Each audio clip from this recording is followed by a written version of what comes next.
Hello everyone, welcome to star education YouTube channel. Star education YouTube ચેનલમાં આપ સૌનું ખૂબ ખૂબ સ્વાગત છે. આજનો જે વિડીયો છે એમાં આપણે ચર્ચા કરશું 3 નવેમ્બરના તમામ મહત્વના કરંટ અફેર. ડેઇલી માત્ર 10 મિનિટની અંદર દિવસના જે પણ કંઈ અગત્યના કરંટ અફેર હોય છે જે તમારી પરીક્ષા માટે મહત્વપૂર્ણ હોય છે તમામ કરંટ અફેર માત્ર 10 મિનિટની અંદર કવર કરી લઈએ છીએ. તો આ વિડીયો જીપીએસસી અને ગૌણ સેવાની તમામ પરીક્ષાઓમાં ઉપયોગી બનશે. ટેલિગ્રામ ચેનલમાં જોડાઈ શકો છો. માત્ર સ્ટાર એજ્યુકેશન લખી ટેલિગ્રામમાં સર્ચ કરશો એટલે આ પ્રકારે ટેલિગ્રામ ચેનલ મળી જશે. બાકી વોટ્સએપ ગ્રુપમાં જોડાવવું હોય તો 5ના વોટ્સએપ ગ્રુપની લિંક ડિસ્ક્રિપ્શનમાં છે. કોઈ પણ એક વોટ્સએપ ગ્રુપમાં જોડાઈ શકો છો. તો હવે માત્ર એક જ વિડીયો બાકી છે 4 નવેમ્બરના કરંટ અફેર, એટલે કે આજના દિવસનો વિડીયો, બરાબર. એ પછી તમામ વિડીયો જેમાં આપણે ગેપ પડેલો હતો તમામ વિડીયો કવર થઈ જાય છે. તો શરૂ કરીએ હવે આજનો વિડીયો 3 નવેમ્બરના કરંટ અફેર. સૌથી પહેલો પ્રશ્ન આજના વિડીયોમાં. તાજેતરમાં ઝેટા નામનું વાવાઝોડું છે કયા દેશમાં આવેલું છે? ઝેટા નામનું વાવાઝોડું આવેલું છે હાલમાં જ અમેરિકામાં. આન્સર આવશે ઓપ્શન ડી. તો હાલમાં જ અમેરિકાની અંદર એક વાવાઝોડું આવેલું છે ઓક્ટોબર 2020 દરમિયાન, જેનું નામ છે ઝેટા, બરાબર. આ વાવાઝોડું છે, બરાબર, અમેરિકાની અંદર આવેલું છે. અમેરિકાની અંદર જે વાવાઝોડા આવે એને કહેવાય હેરિકેન, બરાબર. આપણા હિન્દ મહાસાગરમાં જે પણ વાવાઝોડા આવે એને કહીએ આપણે સાયક્લોન, બરાબર. અને જે પેસિફિક સાગરની અંદર જે વાવાઝોડા આવે એને આપણે ઓળખીએ ટાઇફૂન તરીકે, બરાબર. એટલે કે જાપાન છે, ફિલિપિન્સ છે, એ બાજુ વાવાઝોડા આવે એને આપણે ઓળખીએ ટાઇફૂન તરીકે, બરાબર. તો નામ અલગ અલગ છે, બાકી વસ્તુ એક જ છે. ગુજરાતીમાં તમે કહો તો બધાને કહેવાય વાવાઝોડું, બરાબર. હવે આ સિવાય પણ ઘણા બધા વાવાઝોડા આવેલા છે, બરાબર. તો છેલ્લા લગભગ જૂન મહિનાથી લઈને અત્યાર સુધીની વાત કરી દઉં. છેલ્લા 6 મહિનાની અંદરના તમને ઉપયોગી થશે, બધા કવર કરી લઈએ, બરાબર. જેટલા પણ હેરિકેન આવેલા છે એટલે કે અમેરિકામાં આવેલા છે એ બધા વાવાઝોડા, બરાબર. તો જૂનમાં આવેલું હતું એક ક્રિસ્ટોબલ નામનું વાવાઝોડું. ત્યાર પછી ઓગસ્ટની અંદર મેક્રો નામનું એક વાવાઝોડું આવેલું હતું. ઓગસ્ટમાં જ બીજું એક વાવાઝોડું પણ આવેલું હતું જેનું નામ હતું લોરા. અને હવે આવ્યું ઓક્ટોબરમાં ડેલ્ટા અને ઝેટા, બરાબર. તો આ બધા અમેરિકાના વાવાઝોડાના નામ છે. કુલ 5 વાવાઝોડા છે જે તમારે યાદ રાખવાના. રેર કેસમાં પૂછાય છે જીપીએસસીની અંદર, જીપીએસસી વાળા આ પ્રશ્ન યાદ રાખે. બાકી ગૌણ સેવાની અંદર આવા પ્રશ્ન રેર કેસની અંદર આવે છે એટલે એ લોકો ઇગ્નોર કરી શકે છે. તાજેતરમાં કરવામાં આવેલા જાહેરાત મુજબ ફેની પુલ ડિસેમ્બર 2020 સુધીમાં એનું બાંધકામ પૂર્ણ થઈ જશે. આ પુલ ભારતને કયા દેશ સાથે જોડશે? ફેની પુલનું બાંધકામ ડિસેમ્બર 2020માં પૂર્ણ થઈ જશે એવી જાહેરાત કરવામાં આવી. આ પુલ જોડશે ભારતને બાંગ્લાદેશ સાથે, બરાબર. તો આન્સર આવશે ઓપ્શન બી. હવે જો અહીં મેં તમને જે દેશના નામ આપેલા છે, બરાબર, એની બોર્ડર ભારત સાથે જોડાયેલી જ છે. સો બરાબર ઓપ્શન પણ હું વિચારીને મૂકું છું, બરાબર. આમાં એક પણ દેશ એવો નથી કે જેની બોર્ડર ભારત સાથે ના લાગતી હોય, બરાબર. તો આન્સર આવશે બાંગ્લાદેશ. તાજેતરમાં જ આ જાહેરાત કરવામાં આવેલી હતી કે ફેની પુલનું બાંધકામ ડિસેમ્બર 2020 સુધીમાં પૂર્ણ થઈ જશે. આ પુલની લંબાઈ કેટલી હશે એવું પૂછાય તો 1.8 કિલોમીટરની લંબાઈ હશે. ભારતના ત્રિપુરા રાજ્યને બાંગ્લાદેશ સાથે જોડશે. ત્રિપુરા રાજ્યના કયા શહેરને? સબરૂમ. ત્રિપુરાનું સબરૂમ છે એને બાંગ્લાદેશના રામગઢ સાથે જોડશે. તો સિટીના શહેરોના નામ પણ યાદ રાખજો. બાકી ત્રિપુરાની વાત આવી છે તો ત્રિપુરાના મુખ્યમંત્રી છે બિપ્લબ કુમાર દેવ. રાજ્યપાલ છે ત્યાંના રમેશ બેસ. કેશુભાઈ પટેલ, હાલમાં જ એમનું નિધન થયું. થોડોક લેટ છું આ પોઈન્ટ કવર કરવામાં, પરંતુ આજે કવર કરી લઈએ. કેશુભાઈ પટેલનું નિધન થયું છે. ગુજરાતના કેટલામાં નાયબ મુખ્યમંત્રી હતા? જો ખાસ યાદ રાખજો, કેટલામાં મુખ્યમંત્રી હતા એવું પૂછાય તો તમારો આન્સર આવે 10, પરંતુ તમને પૂછેલું છે કેટલામાં નાયબ મુખ્યમંત્રી હતા. બીજા નાયબ મુખ્યમંત્રી હતા. આન્સર આવશે ઓપ્શન બી. તો હાલમાં જ કેશુભાઈ પટેલનું નિધન થયું છે, બરાબર. ગુજરાતના 10મા મુખ્યમંત્રી હતા અને ગુજરાતના બીજા નાયબ મુખ્યમંત્રી પણ હતા કેશુભાઈ પટેલ. લોકસભાની અંદર પણ એકવાર ચૂંટણી લડેલા છે રાજકોટ બેઠક ખાતેથી 1977માં, બરાબર. અને જન્મ થયેલો તો એમનો ગુજરાતના જુનાગઢ જિલ્લાની અંદર. 1990 થી 95 સુધી તેઓ ગુજરાતના વિધાનસભાના વિરોધ પક્ષના નેતા તરીકે પણ રહેલા છે. આ સિવાય સ્થાનિક સ્વરાજની સંસ્થામાં નોકરીઓમાં મહિલાઓને 30% અનામત આપવાની પણ એમણે જાહેરાત કરેલી હતી. આ સિવાય ગોકુળ ગ્રામ યોજના છે, કુંવરભાઈ બમેરુ યોજના છે, એમના સમયમાં અમલમાં આવેલી. 1 મે 1998માં ગુજરાત સરકારની વેબસાઇટ એમના દ્વારા શરૂ કરવામાં આવેલી હતી. એમના સમયની અંદર છે મહેસાણામાંથી પાટણ જિલ્લાની રચના થઈ. ક્યારે થઈ હતી? 2001માં. મહેસાણા જિલ્લામાંથી પાટણ જિલ્લો બન્યો, બરાબર, કેશુભાઈ પટેલના સમયમાં 2001માં.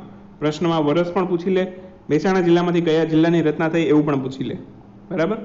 તો ખાસ યાદ રાખજો, આ બધા પોઈન્ટ મહત્વના થઈ જાય જ્યારે એમનું નિધન થયું છે એટલા માટે. એમના સમયમાં 2001માં 26 જાન્યુઆરી 2001 બધાને યાદ જ હોય, કચ્છમાં ભૂકંપ આવ્યો અને સમગ્ર કચ્છ જિલ્લાને ભારે નુકસાન થયું. એ પછી આવ્યા નરેન્દ્ર મોદી, બરાબર. તો બસ એટલું યાદ રાખો, બરાબર. આ તમામ પોઈન્ટ તમારા માટે એકદમ મહત્વના છે. જેટલી પણ મહત્વની બાબતો બને છે કેશુભાઈ પટેલ વિશે બધી મારા ખ્યાલથી મેં કવર કરવાનો પૂરેપૂરો પ્રયત્ન કરેલો છે. કાંઈ પણ કદાચ રહી જતું હોય તો કોમેન્ટમાં કોમેન્ટ કરજો, ઈ મેગેઝિનમાં આપણે કવર કરી લેશું. તાજેતરમાં ઈસરો દ્વારા 7 નવેમ્બર 2020ના રોજ એક સેટેલાઇટ લોન્ચ કરવામાં આવશે. આ સેટેલાઇટનું નામ શું છે? ઈસરો 7 નવેમ્બરે એક સેટેલાઇટ લોન્ચ કરશે. આ સેટેલાઇટનું નામ હશે EOS-1. EOS-101. તો ઈસરો આ લોન્ચ કરશે. 2020નો સૌપ્રથમ સેટેલાઇટ હશે ઈસરોનો કે જે લોન્ચ થશે 7 નવેમ્બરે. અને આ કેવા પ્રકારનો સેટેલાઇટ હશે? અર્થ ઓબ્ઝર્વેશન સેટેલાઇટ હશે, બરાબર. કેવો હશે? અર્થ ઓબ્ઝર્વેશન સેટેલાઇટ. નિસાર પણ અર્થ ઓબ્ઝર્વેશન સેટેલાઇટ છે. ગઈકાલના વિડીયોમાં આપણે ચર્ચા કરી નિસાર વિશે, બરાબર. નાસા ઈસરોનો કમ્બાઇન્ડ પ્રોજેક્ટ છે, એ પણ અર્થ ઓબ્ઝર્વેશન સેટેલાઇટ છે. ક્યારે લોન્ચ થશે? 2022માં. તો આ સેટેલાઇટનું તો નામ આપણને ખબર છે, EOS-1. ક્યાંથી લોન્ચ થશે? આંધ્રપ્રદેશના શ્રીહરિકોટા ખાતે આવેલા સતીશ ધવન સ્પેસ સેન્ટર ખાતેથી. એક જ સ્પેસ સેન્ટર છે આપણી પાસે અત્યારે, એટલે બધી સેટેલાઇટ ત્યાંથી જ લોન્ચ થાય છે. કયું રોકેટ લોન્ચ વ્હીકલની મદદથી લોન્ચ કરવામાં આવશે? તો એક ખાસ યાદ રાખજો, PSLV-C49. PSLV-C49 રોકેટ લોન્ચ વ્હીકલની મદદથી લોન્ચ થશે. બસ એટલું યાદ રાખો. હાલમાં ભારતના નવા સૂચના આયુક્ત તરીકે કોની નિયુક્તિ કરવામાં આવી? ભારતના નવા મુખ્ય સૂચના આયુક્ત, CIC કહેવાય, કોની નિમણૂક કરવામાં આવી? યશવર્ધન કુમાર સિન્હાની. તો આન્સર આવશે ઓપ્શન બી, યશવર્ધન કુમાર સિન્હા. તો ભારતના નવા મુખ્ય સૂચના આયુક્ત CIC તરીકે યશવર્ધન કુમાર સિન્હાની નિયુક્તિ કરવામાં આવી. અગાઉ હતા બિમલ જુલ્કા, હવે એમનું સ્થાન લેશે યશવર્ધન કુમાર સિન્હા. યશવર્ધન કુમાર સિન્હાની વાત કરું તો 1981ની બેચના IFS અધિકારી છે. IFS દિવસ ગયો 9 ઓક્ટોબરે. આ સિવાય યશવર્ધન કુમાર સિન્હા છે શ્રીલંકા, વેનેઝુએલા અને UK જેવા દેશોની અંદર છે ભારતના રાજદૂત તેમજ હાઈ કમિશનર તરીકે એમણે કામ કરેલું છે. CIC ની વાત કરું તો સેન્ટ્રલ ઇન્ફોર્મેશન કમિશન કહેવાય એને, જેની સ્થાપના થઈ હતી 12 ઓક્ટોબર 2005ના રોજ. બસ એટલી બાબતો યાદ રાખો. હવે વાત કરીએ ક્વિક ન્યૂઝની. ક્વિક ન્યૂઝની અંદર સૌથી પહેલો પ્રશ્ન આજના વિડીયોમાં. તાજેતરમાં યોગેશ ત્યાગીને રામનાથ કોવિંદ દ્વારા બરખાસ્ત કરવામાં આવેલા કઈ યુનિવર્સિટીના કુલપતિ હતા? યોગેશ ત્યાગી છે પોતાની સત્તા છે એનો દુરુપયોગ કરવા માટે છે એમના ઉપર ઘણા બધા આરોપ લાગેલા હતા, જેના સંદર્ભમાં રાષ્ટ્રપતિ રામનાથ કોવિંદ દ્વારા એમને બરખાસ્ત કરવામાં આવેલા છે. દિલ્હી યુનિવર્સિટીના કુલપતિ હતા યોગેશ ત્યાગી. તાજેતરમાં જળવાયુ પરિવર્તનને રોકવાના પ્રયાસો માટે વર્ષ 2020નો સંયુક્ત રાષ્ટ્ર ગ્લોબલ ક્લાઇમેટ એક્શન પુરસ્કાર કોને આપવામાં આવેલો છે? જળવાયુ પરિવર્તનને રોકવાના પ્રયાસો માટે સંયુક્ત રાષ્ટ્ર ગ્લોબલ ક્લાઇમેટ એક્શન પુરસ્કાર આપવામાં આવેલો છે ગ્લોબલ હિમાલયન એક્સપેડિશનને. આન્સર આવશે ગ્લોબલ હિમાલયન એક્સપેડિશન. તાજેતરમાં મલેરિયા પરજીવીના જીવનચક્રની જટિલ પ્રક્રિયાને સમજવા માટે 2020નો ડોક્ટર તુલસીદાસ ચુધ પુરસ્કાર છે, એનાથી કોને સન્માનિત કરવામાં આવેલા છે?